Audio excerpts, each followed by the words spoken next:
We are officially less than 90 days from a brand new year, 2025, and the question we all ought to be asking ourselves is whether or not 2025 is going to be our year, at least financially speaking, or are you going to remain just as broke and as disgruntled as you were this past year? Now, if you're ready to actually level up by 2025, I'm here to say that you can get your money right in less than 90 days to alter the course of your 2025 and beyond. How are we going to do it?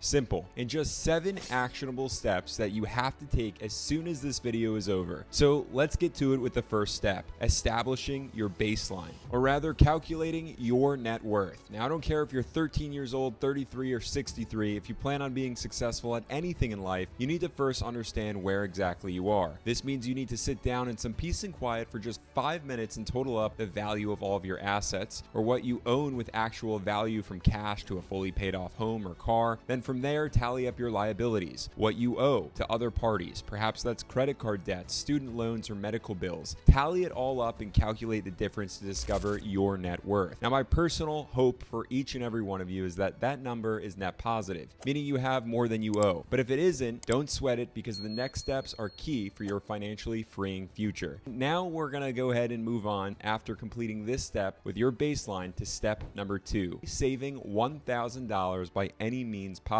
This is all for what I call your lemon fund, or what most of you may dub your emergency savings fund. Now, I personally call it a lemon fund because when life happens, and it always does, you're going to be able to actually make lemonade instead of panicking that you don't have the means to cover your own ASS. Not only will this savings fund allow you to just breathe a little bit easier knowing you have a solid chunk of change on the sidelines, but it will actually just help you build up some more confidence and self-esteem back up in yourself, reaffirming that you can in fact accomplish your financial milestones. Of course, we would all like to have the 7-figure plus portfolio or net worth, but you have to start somewhere. And the vast majority of Americans out there, I'm talking about 77% of Americans, this applies to them because this will be one of their greatest financial milestones, as that 77% is in debt. Now, here's the reality. This is an easy step to hit and should take no less than a couple of weeks to a couple of months if you just skip dining out or don't make any large purchases. Heck, when I was a pizza delivery boy back in high school, I made $1,000 in a week. So if 17-year-old Ari can do that, I'm confident in you too. But moving right along, let's talk about step 3, which comes down to aggressively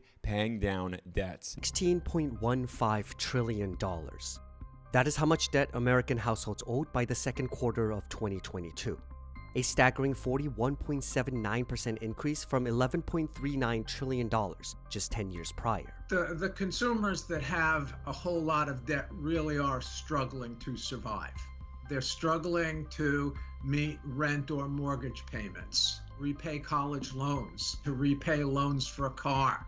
60% of American adults surveyed cited their level of debt as their main reason for financial anxiety. 43% of Americans are expected to add even more debt within the next 6 months. Now, many of us want to jump right into the stock market and try our luck at doubling, tripling, or 10xing our money, but usually those of us who don't have our money right from the get-go before we get invested in the stock market never actually hit the home runs we're looking to hit. And besides, Money Management 101 tells us that your credit card debt that bears perhaps 22+% in interest will completely erase your average market returns made from the stock market, which is around 10%. Now, there are a few ways to go about tackling this step and doing it successfully. You could try to pay off your debts collectively by working your tail off and then throwing chunks of change at each debt. But this is actually the least successful method, though many think it's actually one of the best approaches. Ultimately, people may just feel like giving up because they never actually make any real progress, and then there we are with the white flag up. But then there's the targeted interest rate approach, whereas you're going to find the debt that you owe with the highest interest rate, you're going to throw everything that you have at it while still paying off at least the monthly minimums on all the other debts, because mathematically speaking, the higher the interest rate, the more you are actually a slave to that particular debt. However, I'm going to warn you, you could very well find yourself feeling just as depleted and without progress in this approach as the last approach, so we want to avoid that entirely. And then there's the momentum approach, whereas you're going to take a look at all of the debts that you have and find find the one debt that, regardless of the interest rate on it, is actually the least amount, and pay that down first with larger sums, and still, of course, going after all the monthly minimums on the other debts to avoid accruing more IOUs. Now, the final approach here is oftentimes the most successful simply because we are using your momentum and positivity to combat each debt. As the smallest debt is paid off, the next debt becomes your focus, so on and so forth until your largest debt and your last debt is fully paid off and you're in the clear. Either way, do not pass go and collect your $200, nor even think about spending money that you don't need to spend on anything except for your debts. Those of us who are on this end of financial freedom without any debts can tell you firsthand, not all debts are actually created equal nor bad, like a home mortgage, but debt itself blocks you out from the sunlight of financial freedom. Now, if you've made it this far into the video and you have taken any value away from it, I want to go ahead and prepare you for the new year with a head start here by subscribing to the channel so you never miss out on what I actually focus on this channel: stock ideas, economic insights, money talks, and weekly interviews with those who have successfully mastered the stock market. And while you're at it, be sure to let me know that this video specifically gave you some value by tapping on that thumbs up button. Now, of course, we'll jump right back into it. Step number 4, which comes down to replacing your canvas. Now, this is another fundamental, crucial step that goes hand in hand with actually step 1, which was understanding where you are, because it's now at this point that I want you to go ahead and understand where you actually want to go. What are you actually looking to do, and how are you going to get there? And the truth is, after 30 or 60 days of taking care of business, saving $1,000, paying down debts, you're already going to feel like an entirely different person. You will surely have more confidence in yourself and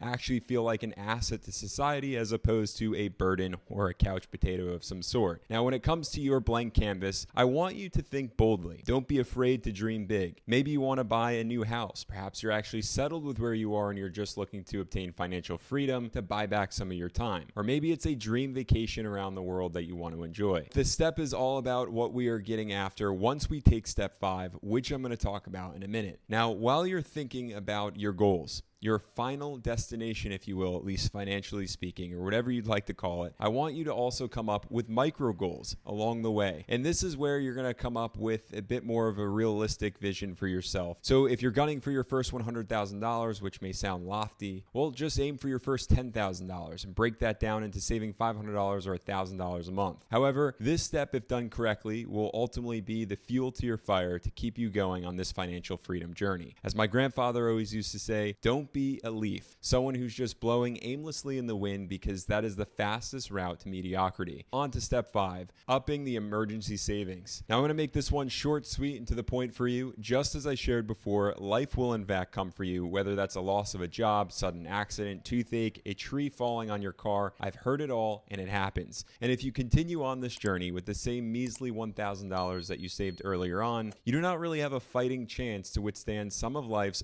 biggest blows that very well may come your way sooner than you think. Moreover, if you have officially paid off your debts, that's all you have to do is start throwing the money that you were throwing at your debts right into your emergency savings fund. Bare minimum 3 months worth of an emergency savings fund is ideal. Better yet, 6 months. Take it from me, after just walking away from my corporate job to pursue, well, this whole YouTube deal, I have over a year's worth of savings that I haven't even tapped into yet. Talk about a freeing feeling, but the show must go on. Invest, invest, invest. That's step 6. There's absolutely nothing like the 8th wonder of the world, which is compound interest. This is where your money really begins to work for you without you even lifting a finger, unless you consider the trigger finger that you may have on the buy button, the only real investment that you should be focused on, S&P 500. Now, I don't normally come right out and share a recommendation, if you will, but my strongest of recommendations here, just like Warren Buffett always shares, is to find yourself as an investor in the S&P 500, which is at its bare bones just investing in the 500 largest companies in the United States that pretty much dictate the entire direction of the market as a whole. And just to illuminate the power of keeping investing this simple, if I had $10,000 and invested it 10 years ago into the S&P, say through Vanguard's S&P 500 ETF, ticker symbol VOO, I would be sitting on $34,971.79 today. That's about 13.3% worth of annual returns, which most investors on Wall Street can't even make. Now, personally, before even thinking about investing into individual stocks or anything else, from Bitcoin to Dogecoin, gold or silver, or whatever else you're thinking about investing into, I would just simply drive $10,000 at a bare minimum into the S&P 500. And once you've done that, you can go on to step 7, which is as simple as it gets. Give it all away.